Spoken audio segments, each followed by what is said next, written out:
नमस्कार, उम्मीद है कि आप लोग अच्छे होंगे।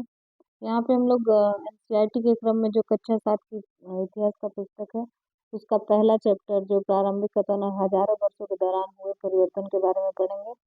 तो यहाँ आइए देखते हैं, पहला ये मैप है जो अल्दृशी के द्वारा जो गूगल वेत्ता थे उनके द्वारा दुनिया का नक्शा जिसमें जो भारत उपमहाद्वीप है उसके बारे में। और ये दूसरा है फ्रांसीसी मानचित्रकार जो के द्वारा बनाया गया है 1720 में। वो नक्शा है। तो दोनों नक्शे में बहुत भिन्नता भी पाई जाती है और दोनों को बनने में लगभग देखिए एक अल्दृशी द्वारा जो बनाया गया है वो 1154 में बनाया गया है और जो फ्रांसीसी मानचित्रकार द्वारा बनाया गया है वो उसमें 1720 में। और दोनों नक्शे में जो अल्दृशी के नक्शे में आप देखेंगे तो दक्षिणी भारत उस जगह है जहाँ हम आज उत्तर भारत को ढूंढेंगे। तो दोनों नक्शे में ये मैप आप देख सकते हैं। और दोनों नक्शे में जो बनने में लगभग 600 वर्ष के बाद दोनों नक्शे में जो अंतर है बनाने का समय, इस कालावधि में जो उपमहाद्वीप के बारे में जो सूचनाएं हैं वो काफी बदल गई थी। और नक्शा का जो प्रयोग लोग क्यों करते थे, नक्शे का प्रयोग करते थे जो नाविक होते थे तथा व्यापारी जो होते थे वो समुद्र यात्रा के लिए इस नक्शे का क्या करते थे, प्रयोग करते थे। अब हम यहाँ जो देखिए सब भाषाओं में भी भिन्नता बहुत पाई गई है। जैसे जो भाषा जो मध्य युग में जो फारसी बोली जाती थी और जो आधुनिक युग में जो फारसी है उसमें बहुत भिन्नता है। और सिर्फ व्याकरण में ही नहीं, जैसे शब्द भंडार है उसमें भी मतलब शब्दों का जो अर्थ है वो अलग ही है। अब देखिए यहाँ पे जो भारत हिंदुस्तान शब्द का ही प्रयोग ले लीजिए। तो जैसे हम इसे आधुनिक भारत में राष्ट्र, राज्य और भारत के अर्थ में लेते हैं।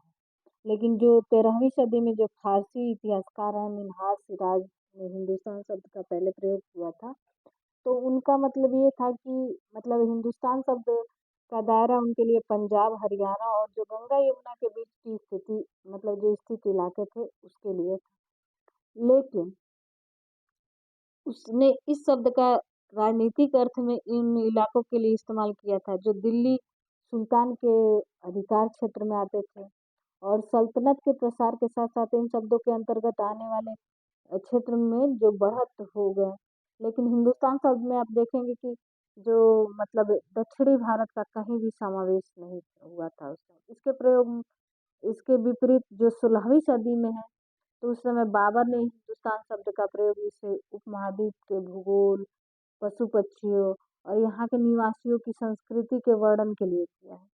यह प्रयोग लगभग 14वीं सदी में जो अमीर खुसरो द्वारा खुसरो द्वारा हिंद के लिए कुछ समान मतलब हिंद के ही कुछ कुछ समान था। मगर यहाँ भारत को एक भौगोलिक और सांस्कृतिक रूप में पहचाना जा रहा है। वहाँ हिंदुस्तान शब्द में राजनीतिक और राष्ट्रीय अर्थ नहीं जुड़े थे, लेकिन आज हम इसको मतलब राजनीतिक और राष्ट्रीय अर्थ से हिंदुस्तान को जोड़ते हैं। किसी भी शब्द का प्रयोग इतिहासकार जो होता है वो मतलब सावधान मतलब किसी भी शब्द का प्रयोग करने में इतिहासकारों को बहुत सावधान रहना चाहिए, क्योंकि जो अतीत में उन शब्दों का अलग मतलब अर्थ होता था और और जो वर्तमान में है उन शब्दों का अलग अर्थ है। जो मध्य युग में है वो अलग है। तो अब यहाँ विदेशी शब्द को ही ले लीजिए। तो मतलब मानो किसी गांव में आने वाला कोई भी अजनबी व्यक्ति हो जो उस समाज का उस संस्कृति का अंग न हो वो क्या कहलाता है, विदेशी है। लेकिन जो अगर किसी गांव में दो किसान रह रहे हो वो दोनों की जो धार्मिक और जाति परंपरा से जुड़े मतलब होने पर भी वो लोग क्या होते हैं, विदेशी नहीं होते। अब जो इतिहासकार हैं तो उनके उनको स्रोत मतलब वो कैसे जानते थे, देखिए जो मतलब जो पिछले कक्षा में हम लोग पढ़ चुके हैं गुप्त वंश के बारे में। तो 700 से 1750 ईस्वी तक मतलब लगभग हजारों वर्षों के बारे में हम लोग पढ़े। तो इसमें लोग जो इतिहासकार है वो किन चीज़ों का प्रयोग करते थे उस समय, उन उस टाइम के जो सिक्के हैं, शिलालेख हैं, जो मतलब भवन निर्माण कला है और लिखित सामग्री पर उनकी जानकारी निर्भर करती है। पर कुछ मतलब कुछ बातें काफ़ी भिन्न भी हैं। इस युग में प्रामाणिक लिखित सामग्री की संख्या विविधता और आश्चर्यजनक मतलब अलग-अलग है। इसके बाद इतिहासकार सूचनाओं के लिए एक दूसरे मतलब दूसरे स्रोतों का प्रयोग करना। देखिए कागज़ का मान लीजिए पहले क्या होता था, पहले पांडुलिपियों पे लिखा जाता था। धीरे-धीरे जब आया कागज़ का दौर आया, तो उन पांडुलिपियों को लेकर लोग फिर कागज़ पे लिखने लगे। अभी इन पांडुलिपियों को क्या किया पुस्तकालय अभिलेखागारों में रखा गया और इन दस्तावेजों से इतिहासकार बहुत सारी विस्तृत जानकारी भी उनको मिलती है। साथ ही इनका उपयोग भी कठिन है। अब उन दिनों जैसे जो लिखने वाले थे या नकल 20 हाथ जो पांडुलिपि को जो मतलब उसकी नकल करते थे, तो उसमें भिन्नता भी पाई जाती है। उस टाइम तो भाई छापने वाली मशीन नहीं थी, हाथ से ही लोग लिखते थे, तो उसमें बहुत सारी भिन्नता पाई जाती है। अब यहाँ देखिए जो अरबी जो लिखावट की जो श्रेणियाँ हैं, देखिए यहाँ पे जो अ, अरबी और यहाँ पे देखिए लिखावट की भिन्न प्रकार की शैलियों के कारण फारसी और अरबी पढ़ने वालों में कठिनाई हो सकती है। जैसे नस्तलीकी लिपि बाईं ओर से मतलब वर्ण को जोड़कर धारा प्रवाह से लिखे जाते हैं, जबकि फारसी अरबी की जानकारों के लिए इस लिपि को पढ़ना आसान होता है। लेकिन सिक्स्थ लिपि जो है वो अधिक सघन होती है और संक्षिप्त और कठिन भी होती है। तो अब यहाँ देखिए यहाँ एक 14वीं सदी में जो जियाउद्दीन बरनी थे, वो इतिहासकार उन्होंने अपनी यात्रा वृत्तांत लिखी है 1356 में। और उसके बाद 1971 में जब इतिहासकारों को पहली बार मतलब दो उनकी जो यात्राएं वृत्तांत है दोनों में अंतर मिला है। जो अपना मतलब जो यात्रा वृत्तांत लिखते थे उसमें लोग स्वयं जो लिखते थे उसमें कुछ मतलब संशोधन भी कर देते थे। दोनों मतलब जो उनकी पुस्तकें हैं उनमें भिन्नता पाई गई। इन पुस्तकालयों में विशाल संग्रह में कहीं दबा पड़ा था जो मतलब जियाउद्दीन बनने की जो वृत्तांत है। अब देखिए 700 से 1750 के बीच में लगभग हजारों वर्ष का अध्ययन इतिहासकारों के आगे भारी चुनौती रखता है। मुख्य रूप से इस मतलब पूरे काल में बड़े पैमाने पर अनेक जैसे परिवर्तन हुए, जिसमें नई प्रौद्योगिकी के दर्शन होते हैं, जैसे सिंचाई में रहत, कटाई में चरखे, युद्ध में आग्नेयास्त्रों मतलब जो बारूद वाले हथियार का उपयोग हुआ और उपमहाद्वीप में नई-नई तरह के खान-पान भी आए जैसे आलू, मक्का, मिर्च, चाय, कॉफ़ी। तो जो लोग आते थे तो उनके साथ कई सारी मतलब प्रौद्योगिकियाँ और फसलें वो नए विचार भी वो अपने साथ लेके आते थे। तो परिणाम स्वरूप क्या हुआ? यह काल आर्थिक, राजनीतिक और सामाजिक और सांस्कृतिक परिवर्तनों का भी यह काल रहा है। और इस युग में जो लोगों में गतिशीलता हुई, जैसे एक स्थान से दूसरे स्थान पर आना-जाना लोगों का बढ़ गया। अवसर की तलाश के लिए अब जहाँ लोग झुंड बनाकर क्या करने लगे, दूर-दूर की यात्राएँ भी करने लगे और इस उपमहाद्वीप में क्या हुआ अपार संपदा, अपना भाग्य गढ़ने के लिए लोग क्या करने अपार अपार संभावनाएँ जहाँ मौजूद थी वहाँ लोग जाने लगे और इस काल में यह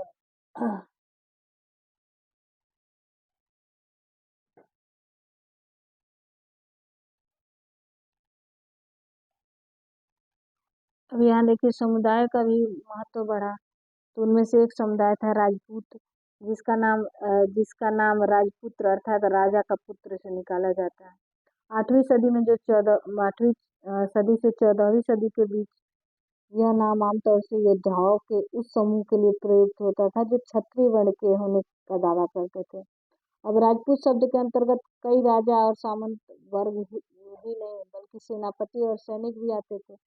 तो पूरे उपमहाद्वीप में अलग-अलग शासकों की सेनाओं में सेवारत जो कवि, चारण, राजपूत की जो आचार संहिता प्रबल मतलब अ, स्वामी भक्ति का गुणगान करते थे। तो इस युग में जो राजनीतिक दृष्टि से का महत्व हासिल करने का अवसर अवसरों का लाभ मराठा, सिख, जाट, अहोम और कायस्थ, जो लिपिकों और मुंशियों का कार्य करने वाली जाति आदि समूहों ने भी उठाया। और इस पूरे काल के दौरान क्रमशः जंगलों की कटाई हो रही थी, मतलब खेती का इलाका बढ़ता जा रहा था, और कुछ क्षेत्र में जो परिवर्तन अ, आ, के कारण जो वनवासियों को मजबूर होकर क्या करना पड़ा, अपना स्थान छोड़ना पड़ा। और कुछ जो वनवासी क्या करते थे, जमीन की जुताई करने लगे, वो क्या हुए, किसान बन गए। कृषकों ने नए समूह और क्षेत्रीय बाजार, मुखिया, पुजारी, मठों और मंदिरों मंदिरों से प्रभावित होने लगे, और वो बड़े और जटिल समाज के अंग बन गए, और उन्हें कर चुकाने पड़ते थे। स्थानीय मालिक वर्ग का जो बेगार करना पड़ता था, मैंने मतलब सेवा, और परिणाम स्वरूप किसानों के बीच आर्थिक और सामाजिक अंतर उभरने लगा। और कुछ के पास ज्यादा उपजाऊ जमीन थी, और कुछ लोग क्या होते हैं, मवेशी जैसे जो पशु गाय भैंस वगैरह पालने लगे। और कुछ लोग खेती में खाली समय में दस्तकारी आदि का काम करते थे। जैसे समाज में अंतर बढ़ने लगा, और लोग जाति और उपजातियों में क्या उस समय बंटने लगे। अब अब कुछ इलाकों में जाति पंचायत जैसे जो मतलब अ, सदस्यों का जो व्यवहार नियंत्रण के लिए जातियां स्वयं अपने अपने नियम बनाती थी, कि फलाना जाति के हैं कि हम ये काम करें। और जो बड़े बुजुर्ग एक सभा करवाते थे, जिसे जाति पंचायत कहा जाता था। अब जो जातियों को अपने निवास के गांव में के जो रिवाजों का पालन भी करना पड़ता था। इसके अलावा कई गांवों पर मुखियाओं का शासन होता था। मिल मिलाकर ये किसी राज्य की एक छोटी इकाई भर होती थी। अब देखिए, अब क्षेत्र और साम्राज्य, तो ये हम नेक्स्ट चैप्टर में पढ़ेंगे। तो यहाँ देखिए, यहाँ पे जो मिस्र के शहाबुद्दीन उमरी द्वारा रचित मसालिक अल अफसर फी ममालिक अल के अनुसार, जो महमूद तुगलक के राज्यकाल का अंतर्गत, जो दिल्ली सल्तनत के अंतर्गत जो आने वाले प्रांत हैं, उनका जैसे भारत है वो इस मैप में दिया गया है, तो उनका नाम है, आप इसको देख सकते हैं। अब आगे जो मतलब जो पलायन करते थे, तो मतलब कुछ रहते थे, कुछ पलायन करते थे। तो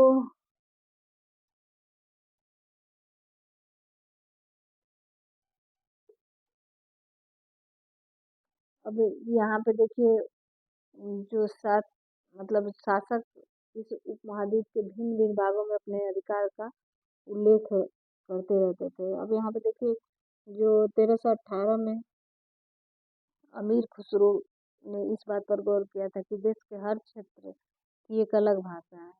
मतलब सिंधी, लोहारी, कश्मीरी, जो द्वार समुद्री, ये दक्षिणी कर्नाटक में थे, जो तेलंगानी है, और मतलब आंध्र प्रदेश में गुजरी, जो गुजरात में महावारी, जो तमिलनाडु में, मतलब ये मतलब सभी अवधि जो पूर्वी उत्तर प्रदेश में बोली जाती है। तो हर क्षेत्र की अलग भाषा है। अमीर खुसरो ने यहाँ भी अ, आगे बताया कि इन भाषाओं के विपरीत एक और भाषा है संस्कृत, जो किसी विशेष क्षेत्र की भाषा नहीं, यह एक प्राचीन भाषा है जिसे केवल ब्राह्मण जानते हैं, आम जनता नहीं। अमीर खुसरो द्वारा इन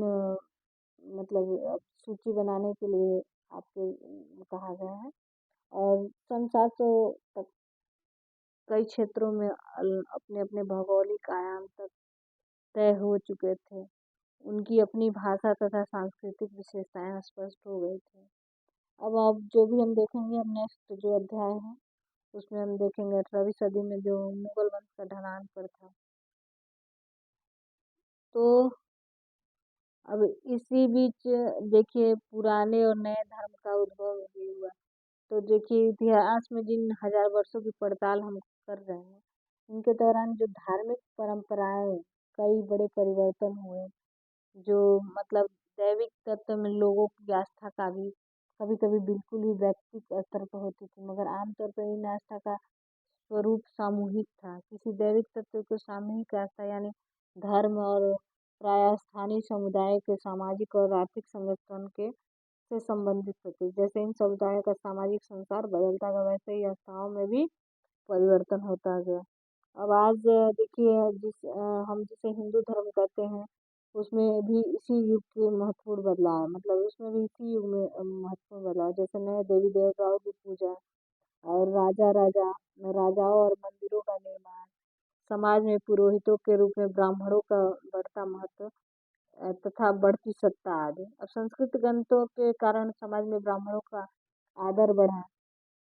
इनके संरक्षक थे नए नए शासक जो मतलब स्वयं की प्रतिष्ठा के चाहने थे। इन संरक्षकों का समर्थक होने के कारण समाज में दबदबा और आगे बढ़ गया। अब देखिए इस युग में महत्वपूर्ण परिवर्तन भक्ति की अवधारणा मतलब ले ली कि ईश्वर की कल्पना ऐसे प्रमेय मतलब इष्ट देवी देवता के रूप में की गई जैसे पुजारियों में विशद काम मतलब कर्मकांड बिना ही भक्त स्वयं पहुंच सके। तो दूसरी पर हम अब यह वह युग था जिसमें मतलब उपमाध्यम नए नए धर्मों का आगमन हुआ जिसमें कुरान शरीफ का संदेश भारत में पहले 7वीं सदी में व्यापारियों और जो मतलब प्रवासियों के जरिए पहुंचा। मुसलमान कुरान शरीफ को अपना धर्म ग्रंथ मानते हैं। केवल वो मतलब किसको मानते हैं ईश्वर अल्लाह की सत्ता का मतलब स्वीकार करते हैं जिसका प्रेम करुणा और उदारता अपने में आस्था रखने वाले हर व्यक्ति को गले लगाता है चाहे वो उस व्यक्ति की सामाजिक मतलब पृष्ठभूमि का भी अ, मतलब उसकी पृष्ठभूमि जो सामाजिक पृष्ठभूमि हो कुछ भी हो। कई मुसलमान इस जो शासक थे इस्लाम और इसके विद्वान धर्मशास्त्री न्यायशास्त्री अर्थात उलेमा जो होते हैं मतलब उनको संरक्षण देते थे। और हिंदू धर्म की भांति इस्लाम में भी जो अनुयायी थे वो अलग अलग तरह की व्याख्या करते थे। मुसलमानों में कुछ शिया थे जो क्या करते थे उस पैगम्बर साहब के दामाद अली मुसलमानों का विधि सम्मत नेता मानते थे और जो सुन्नी थे वो खलीफाओं के प्रभुत्व को स्वीकार करते थे। तो इस्लाम और आरंभिक दौर में इस धर्म का जो नेतृत्व करने वाला खलीफा कहलाते थे। आगे भी ये जो परंपराएं चलती रही। इस्लामी न्याय सिद्धांत विशेषकर भारत में हनफी और सफ़ी ऐसे सिद्धांत हैं जो विभिन्न परंपराओं में भी कई समूह अंतर है। ऐसे में धर्म सिद्धांतों रहस्यवादी विचारों लेकिन भिन्नताएं देखने को मिलती है। अब समय और इतिहास के कालखंडों पर विचार तो जो इतिहासकार समय को केवल घड़ी और कैलेंडर की तरह नहीं देखते यानी केवल घंटे दिन और वर्षों की तरह नहीं देखते। उनका नजरिया सामाजिक आर्थिक संगठन में आने वाले परिवर्तनों का को भी झलकाता है और यह दिखलाता है कि विचारों और विश्वासों में कितना स्थायित्व है मतलब कितना परिवर्तन हुआ है। यदि अतीत में समान विशेषता रखने वाले बड़े हिस्सों का युग या कालों में बांटा जाए तो मतलब उसका अध्ययन बहुत आसान हो सकता है। 19वीं सदी के मध्य में अंग्रेज जो इतिहासकारों ने भारत का इतिहास 3 मतलब युगों में बांटा हिंदू मुस्लिम और ब्रिटिश। यह विभाजन इस विचार पर आधारित है कि शासकों का धर्म एकमात्र महत्वपूर्ण ऐतिहासिक परिवर्तन होता है अर्थव्यवस्था और समाज और संस्कृति में हो और महत्वपूर्ण बदलाव नहीं आता। इस मतलब जो दृष्टिकोण से और इस काल में का विभाजन आज मतलब बहुत कम इतिहासकार हैं जो स्वीकार करते हैं। तो जैसे मान लीजिए कि प्राचीन समाज में कई प्रकार का समावेश था जैसे पहले क्या है जैसे शिकारी संग्राहक फिर प्रारंभिक दौर में कृषि कर्मी जो शहरों में और गांवों के निवासी फिर प्रारंभिक दौर के राजा और साम्राज्य। इस साल अब जो मतलब पढ़े पिछले कक्षा में जो हम लोग पढ़ चुके हैं। अब देखिए यहाँ कुछ क्वेश्चन है। अतीत में विदेशी किसे माना जाता था? अ, यहाँ जो भी पांडुलिपि आप जानते ही हैं।